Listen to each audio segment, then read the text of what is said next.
আমরা এখন glass bridge থেকে মোকচাও আইল্যান্ডের দিকে যাচ্ছি। আমরা এখন এখানে লিফট আছে, দেখতে পাচ্ছেন। লিফটে নিচে নামবো, নেমে ওখান থেকে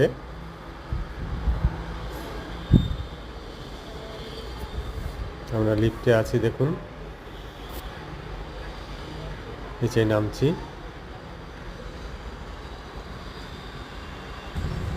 এখান থেকে আমরা একটা ইলেকট্রিক কার জাতীয়, এখান থেকে সামনে একটা রেস্টুরেন্ট থেকে খাওয়া দাওয়া সেরে এখানকার কিছু দৃশ্য আপনার দেখানোর চেষ্টা করব।